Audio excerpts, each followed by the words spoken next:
Hi, I'm Brielle, and my sister called me a poor cleaner inside the showroom I built from the ground up.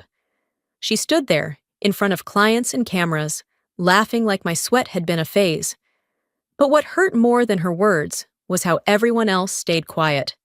They clapped for her. They handed her credit for my name, my work, my legacy.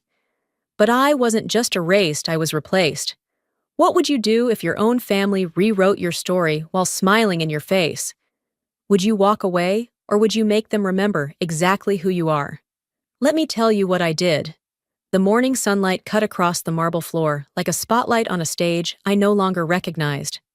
My name was on the building, engraved in brushed gold above the entrance, but inside, I had become invisible. It was supposed to be a soft launch, quiet, controlled. Just a few industry people, returning clients, and press. I stood by the welcome desk, where I'd once greeted every customer myself, with a fresh espresso in hand and a practiced smile. I didn't expect flowers or applause, just acknowledgement. And then she arrived. Valora swept through the glass doors like she was walking a runway. Designer heels, hair curled to perfection, and that air she always carried, the kind that made people lean in, even if they didn't know why. She hugged the manager, laughed with the valet, and nodded at clients who didn't even know her name a month ago. They know it now, though. She made sure of that. She walked right past me. No pause, no glance. No "Hey sis, good job." Just air. Then, to a man browsing the latest model, she said with a breezy chuckle, "I used to help her clean houses. Now she's here too. Funny how life works, right?" He laughed. I didn't. I felt the heat climb up the back of my neck, but I didn't move. Even the staff, people I had hired and trained, looked away like they weren't sure what to do. I'd become a footnote in my own showroom. I stepped aside, letting the espresso cool in my hand. My feet knew their way to the office, even though I wasn't ready to sit. Just needed a minute. The air felt thinner in there. Kellen found her next. The showroom manager charming, loyal, to her. They'd known each other since Valora hosted pop-up shows in Brentwood. He handed her a glass of champagne and smiled like she was royalty. "She's the face of the brand," he told a small group of press huddled near the display. I wasn't 2 feet away. No one corrected him. A young intern, barely 20, fresh out of some marketing program, handed me a trifold brochure and said, "You can help with client parking today, right?" My lips parted, but I closed them just as fast. I nodded once. She walked off without a second glance. This wasn't confusion. It was intentional. The clients were handed flutes of champagne, personalized printouts, keys to preview models. I was offered silence.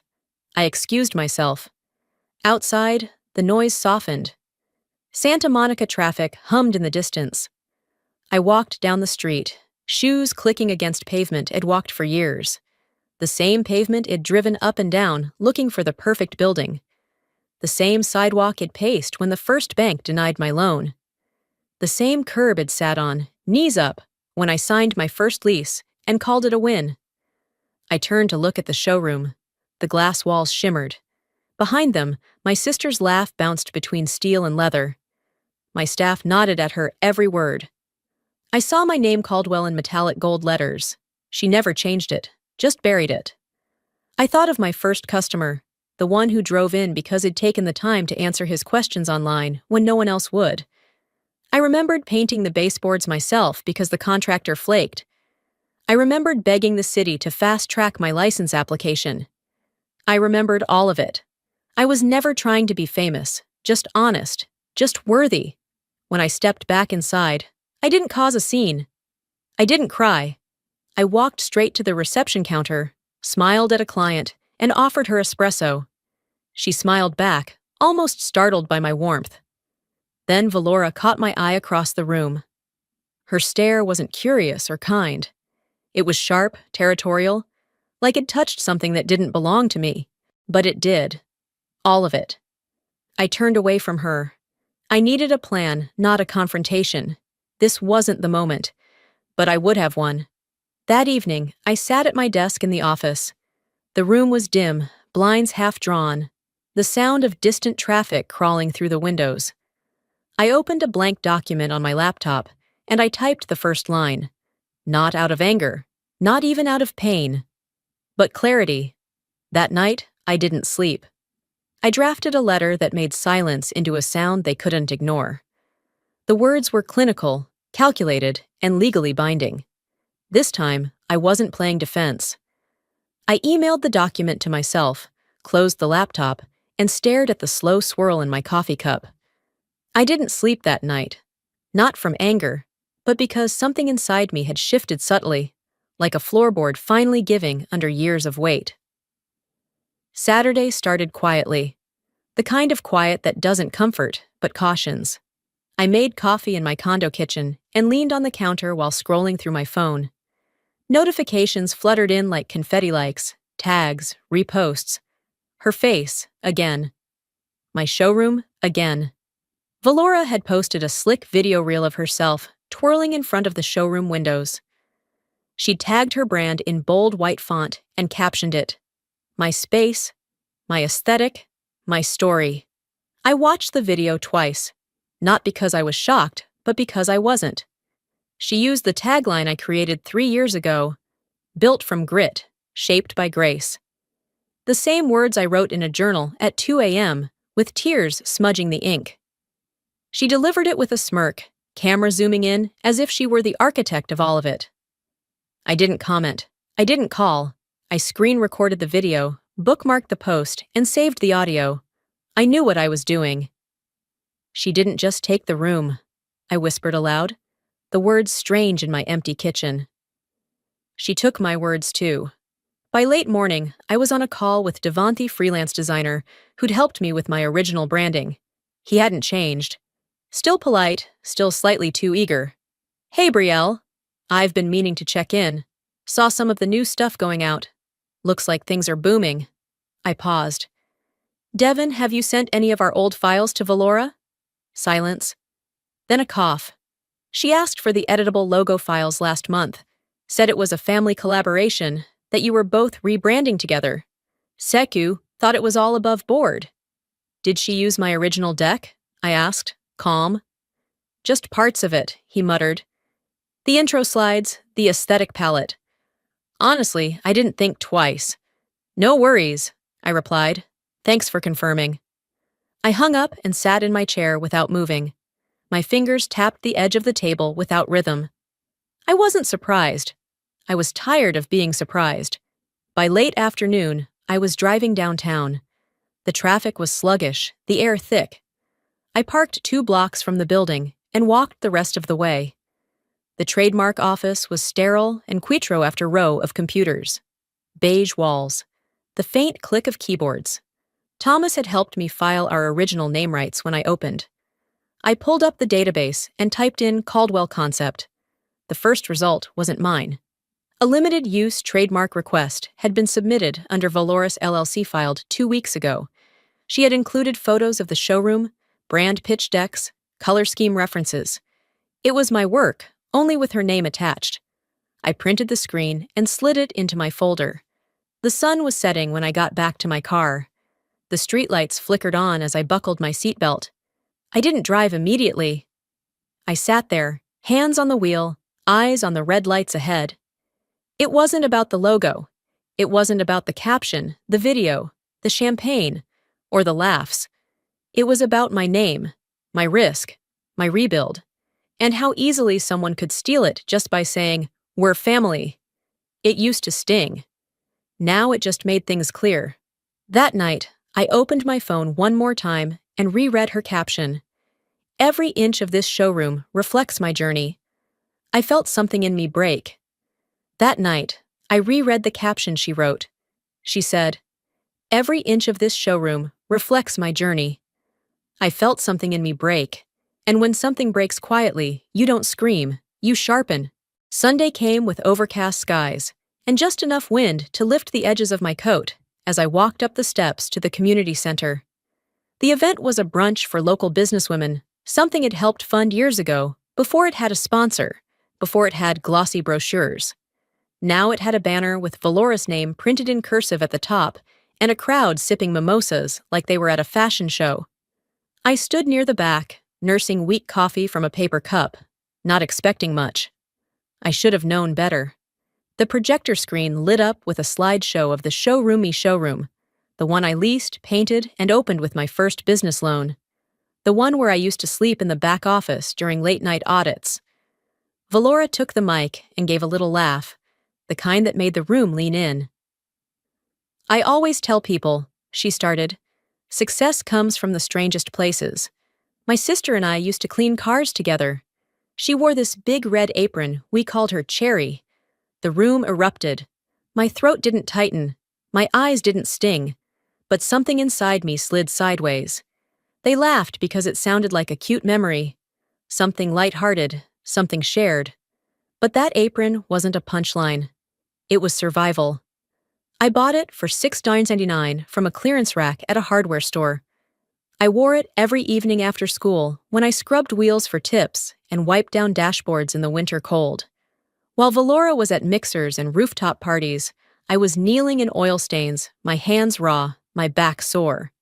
She never cleaned cars. She never touched the hose. I left without finishing my coffee. No one noticed. They were too busy clapping. Outside, the wind had picked up. I kept walking until the noise behind me disappeared into the street. Across from a closed bookstore, I sat on a weather-worn bench and stared at the sidewalk like it might explain something. The red apron. The janitor's closet where I used to change clothes before night shifts. The smell of bleach mixed with cheap citrus cleaner that stuck to my skin. The calluses on my palms I used to file down with sandpaper because I couldn't afford gloves. I'd buried all of it. Not out of shame, but out of strategy. Because when you grow up in a family where attention is currency, you learn early. Stay small, stay quiet, stay out of the spotlight unless you can guarantee applause. Valora had taken my quiet and turned it into a costume. You don't forget a red apron when it was all you had to protect your dignity, I murmured to no one. It wasn't just the lie. It was the ownership of my history, repackaged as a laugh line. I sat there for a long time, letting the truth settle, not the truth of what happened, but the truth of what it meant. She didn't just rewrite the story. She told it in front of a crowd that had no idea they were clapping for the wrong girl. That night, I stayed home. I didn't answer emails or calls. I opened an old storage bin in the hall closet and pulled out a file box. Inside, receipts, photos, handwritten schedules, grant rejection letters, and client thank you cards. I started laying them out on my kitchen island, one memory at a time, one proof point after another. Then I grabbed a blank notebook and began drafting a timeline. Each entry had a date and a fact. No emotion, just markers of effort, of ownership. I pinned a photo of the red apron to the corkboard above my desk. It wasn't pristine. It had a bleach spot near the pocket and fraying along the hem, but it was real. Mine. I didn't feel broken, I felt awake, and I wasn't letting her write me out anymore. I wasn't erased, I was overwritten. And that's easier to expose. Sometimes a sister doesn't need to raise her voice, just raise a file folder. It was one of those Mondays where the air already felt brittle by noon, tense and sharp, like it was holding its breath. I had just poured myself a second cup of coffee when my phone buzzed with Lorraine's name. I didn't pick up, not immediately. I watched the screen until the last vibration died out. It wasn't about playing games, it was about control. I wanted to decide the tone of this conversation on my terms, not hers. When I finally returned her call, I was calm, detached. She, on the other hand, sounded warm. Overly warm. Like someone trying to wrap poison in a velvet ribbon. "Brielle," she said, "can we meet for coffee? Just us." No pressure. It's been a while. There was pressure. The kind you feel in your chest when someone says no pressure. We met near the marina at a cafe that smelled like rosemary and entitlement. Lorraine was already there, seated at a corner table. Her blazer looked expensive but not loud, the kind of neutral beige that screams money only to people trained to notice it. She stood as I approached, arms opening just slightly. "You look well, Brielle." You too, I replied, settling into the seat across from her. We skipped small talk. No weather, no mention of holidays or how fast the year was flying. Lorraine was always surgical with her words when she had a mission, and today was no different. I've been watching things unfold, she began. The business, the buzz. Valoris really come into her own. There it was. The thesis statement. She connects with people, she continued, smoothing her napkin. Media, clients. She brings something magnetic to the room. That's a rare trait. I smiled faintly. Has she? Lorraine leaned forward, eyes soft but sharp. You've built something incredible truly. But sometimes, it's wise to let the one who shines shine. People remember the face, not the blueprint. I stirred my coffee, letting the silence expand just long enough to shift the energy. So what are you saying, Lorraine? That I become the ghost in my own legacy? Her tone stayed sweet, but her delivery was clean. Of course not. I am saying maybe take a quieter role. Behind the scenes, brand identity can suffer when it's split. I blinked slowly. Did Valora say that? Or did she just let you say it for her? Her smile didn't reach her eyes. This isn't about sides, Brielle. No? I raised an eyebrow. Then why does it feel like I'm being politely removed from my own table? She took a careful sip of her coffee and delivered the line I knew was coming. Some people build, some people shine. Valora shines. Let her. I didn't flinch. I didn't raise my voice. I stood, smoothed out my jacket, and slid my chair back under the table. Thanks for the coffee. Outside, the wind off the water slapped my face, and I welcomed it. It wasn't refreshing, it was clarifying. Like the kind of cold that made you remember things. Made you remember who you were before the world asked you to shrink. At home, I climbed up to the top shelf of my closet and pulled down a storage box I hadn't touched in years. Inside were folders and binders, some of them warped from age, others still stiff like they'd been waiting. I dragged everything to the dining room table and spread them out like a case file. Contracts, handwritten notes, concept sketches, presentation decks, articles, my name in footnotes, in credits, on filing slips and headers. Valora's name didn't start showing up until much later, and even then, only in the glossy parts. The launch parties, the interviews, the magazine spreads, the curated side of a story already written. I worked through the night, creating a timeline. I highlighted discrepancies, dated everything. I didn't rush. I wanted it to be airtight. Not for vengeance, but for clarity. Because truth, once silenced, has to be louder when it returns. When I finally sat back, I opened a blank Word document. At the top, I typed, "If she insists on erasing me, I'll show them who built the ink she writes with." Then I sat there, letting the weight of that sentence settle into the room. I had always avoided confrontation. I was the quiet sister, the steady one. But erasure isn't silence, it's theft. And I had learned to document everything, not for applause, but for moments like this. Moments when your absence becomes your proof. Sometimes, people mistake the quiet ones for the forgettable ones. But it's the quiet ones who write everything down, who build the scaffolding and hand you the keys until one day, they quietly change the locks. I hadn't raised my voice. I didn't need to, because sometimes a sister doesn't need to shout. She just needs to raise a folder and let the truth speak for itself. I never liked confrontations, but theft of truth is a war I've trained for without knowing. The showroom sparkled under carefully arranged spotlights, every panel of glass polished to reflect a success story that had been rewritten.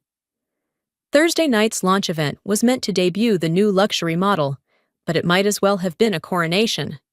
I arrived early, not to impress, but to prepare. I wasn't on the printed schedule, but I knew my name would still carry weight if only in the silence of a mission. Inside, the mood buzzed. PR girls fluttered between displays. Guests posed beside vehicles like they owned them. Local news crews hovered near the back, setting up tripods and testing sound bites. I checked in, gave a polite nod to Kellen, who barely returned it. The young intern who once handed me brochures now wore a headset and clip-on badge like she was running the show. I didn't see Veloriot. My reserved seat was marked. Row 2, far right, second row. I took it without protest. The first row had white orchids. Mine had shadows. Moments later, she appeared. In cream silk, with a custom nameplate pin resting just below her collarbone, Valora Gray, chief visionary. She waved to the cameras like royalty, her smile already choreographed. As the music faded, the MC took the stage. "Tonight," he began, "we honor not just innovation, but legacy. The Caldwell story isn't just about cars, it's about family, about reinvention, about the boldness to dream differently." He gestured toward Valora. And none of that would be possible without the guiding light behind this brand's evolution. Please welcome the woman reshaping luxury itself, Valora Gray. Applause erupted. I clapped with them, just slow enough to be unreadable. She took the microphone like it belonged to her hand. "I remember the early days," she said. "Late nights, ideas scribbled on napkins, chasing a vision nobody else saw. My father always told us, if you can find the right path, build it." So I did. And I've had help along the way, from people who saw in me what I was still discovering. She named Lorraine. She quoted our father. She did not say my name. The omission wasn't subtle, it was precise.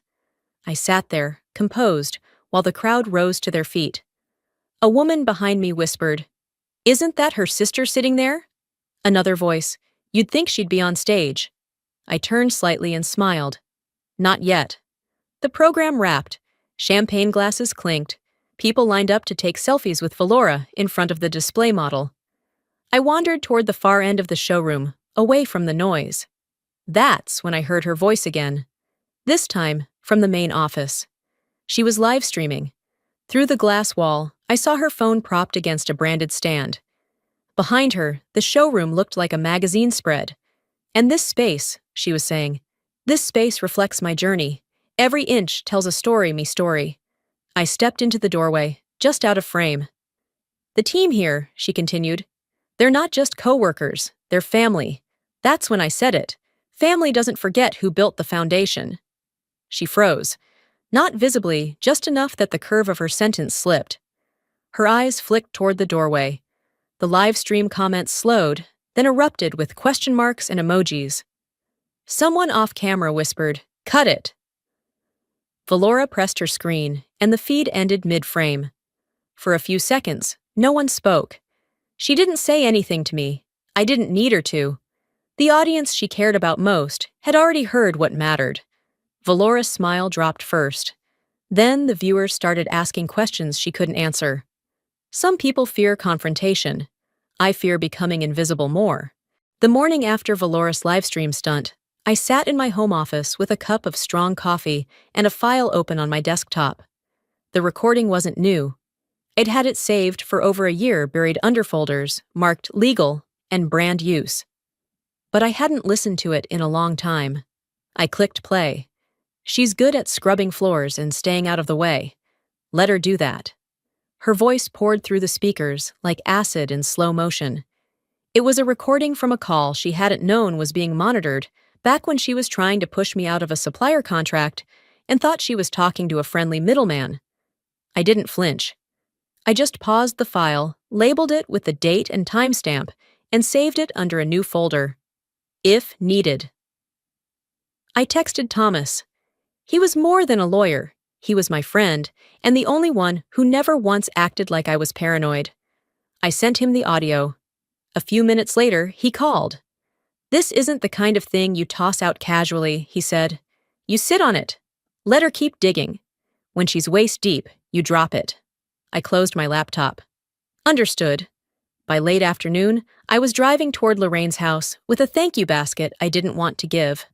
My hands gripped the steering wheel tighter than they needed to, but I kept my face neutral. The house looked the same, white trim, manicured hedges, too many wind chimes. She greeted me like always, with a hug that never quite closed the gap between us. "You didn't have to," she said, motioning to the basket. "I know," I smiled. "But I wanted to." We sat in the sunroom. She talked about a foundation gala she and Valora had attended last weekend. I nodded when appropriate, responded when needed, waited for her to excuse herself for a phone call, which she did, like clockwork. As soon as she stepped into the kitchen, I walked down the hallway to the office. I knew she kept the safe in the same place tucked, behind a sliding panel in the bookcase, half hidden behind old property deeds. I pulled the panel, crouched down, and entered my father's birthday. The click was almost insulting in its ease. Inside was exactly what I suspected. The original, signed Wilmy, father's own handwriting, notarized, stamped, dated. The showroom was mine. Not shared, not partial, not pending. Mine. I photographed every page with my phone. I didn't touch anything else. When I closed the safe, I locked it with the same precision I'd used to open it. By the time Lorraine returned, I was already complimenting her on the new hydrangeas outside the window. That night, Valora called. No text warning, just the screen lighting up with her name. I let it ring once before answering. She didn't waste time.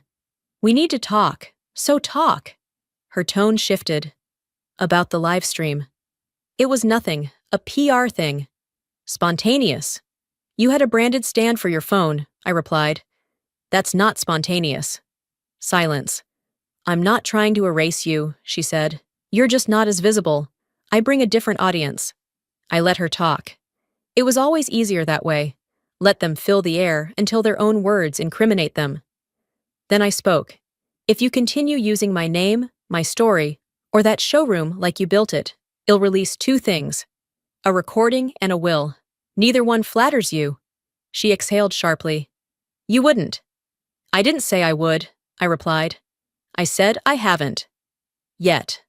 Another pause. This one longer. "You're threatening me now?" she said. "I am informing you. Call it what you want." I ended the call without waiting for a response. Then I sat back in the chair and let my breath settle. For once I didn't feel hollow. I felt certain. But she didn't retreat. She doubled down. That's when this stopped being personal and became war. Valoris' idea of war wasn't subtle. It was public, performative, and meant to humiliate. Saturday night, I walked into the ballroom of the Ashton Hotel, having RSVP to a last-minute invitation from an unnamed donor. It was a charity dinner at least on the surface. Velvet ropes, champagne trays, carefully dressed silence. The kind of event where people pretend they aren't watching each other, even though every eye scans every label, every hand placement, every whisper. I had no idea Valora would be there. Correction, I had no idea it was her event. Until Dean stepped on stage. Dean. My ex. He hadn't changed much. Maybe a little grayer at the temples. Maybe his suits fit better. But the eyes? Still calculating. He spoke about the importance of local entrepreneurs, community trust, and then introduced the woman behind the creative heartbeat of our brand partnership. My wife, Valora Gray. Applause thundered. I stood rooted to the floor, unsure if I'd laugh or walk out. Valora emerged from backstage like she belonged to the lighting. Cream-colored gown, gold earrings, her hand resting casually on Dean's shoulder like she'd never had to fight for anything in her life. And then she said it, loud enough for the nearby table and the camera crew to hear. "Funny how life works out," she smiled. "I got the company. And the man." People laughed, some uncomfortably, some easily. I didn't. I found a seat near the back, away from the stage, and stayed through the dinner out of something that felt like dignity, but may have just been defiance. I listened to her speech flowery, empty, wrapped in false gratitude. After dessert, I stepped outside. The garden was lit with soft strings of lights, and the air had cooled just enough to remind me it was still real life. That's when I heard a small voice behind me. "Are you Mommy's assistant?" I turned. It was Tinsley, Valora's daughter, 7, maybe 8, wearing a glittery headband and holding a half-melted cake pop. "I'm sorry?" I asked gently. She smiled, wide and innocent. "Mommy said you used to clean for her. That's why you know everything about the showroom." I crouched to her level. Is that what she said? She nodded, pleased to be helpful. Thank you for telling me, I whispered. That's very kind. Then I stood, walked back into the ballroom, and found the nearest exit. By the time I got home, my skin felt like it had been peeled back layer by layer all evening, the kind of raw that doesn't bleed, it just burns. I poured a glass of water, set it down untouched, and went into my office. There, in a file box I hadn't opened in years, was a photograph. Faded, a little bent. Me and Dean. Before Valora. He had his arm around me, not possessively, but naturally. I looked happy. Naive. I remembered what he used to say when I worked late. You'll never be soft enough for family, Brielle. You're all edge and numbers. And Valora? She'd watched that crumble, then stepped into the life I'd been building without ever picking up a hammer. She didn't want her own story. She wanted mine, just without the weight. I walked to the whiteboard on my wall, picked up the marker, and wrote, my name, my father's trust, my business, my future. She's after all of it. I stared at the list until the letters blurred. I had one thing left that was undeniable, the truth. And it was time the world heard it, raw and uncut. If she wanted my life so badly, she could keep the fiction. I'd bring the facts. By Thursday afternoon, I was already at the showroom when it happened, and come in to meet with the finance team about quarterly reports, trying to keep my head down, keep the work moving. But fate doesn't wait for permission. A walk-in client, young, confident, holding her phone like it was a third hand asked for a tour. Valora, of course, stepped forward with her signature rehearsed enthusiasm. This space? She said with her trademark smile. Oh, it's mine. All of it. I shaped the experience top to bottom. You see, my sister used to mop floors. Now she pretends to run empires. The words sliced through the room like a blade.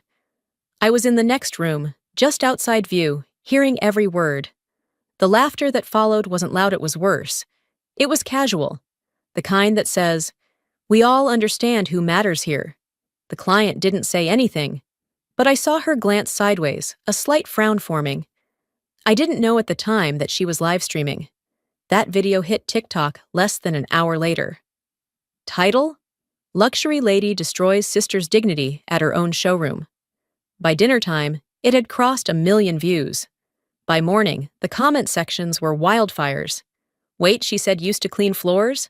She's the real owner? This feels like textbook erasure. Where's the sister? We want her side. I didn't post anything. I didn't need to. I spent that evening in my home office with Thomas. We pulled up weeks of security footage, clip by clip.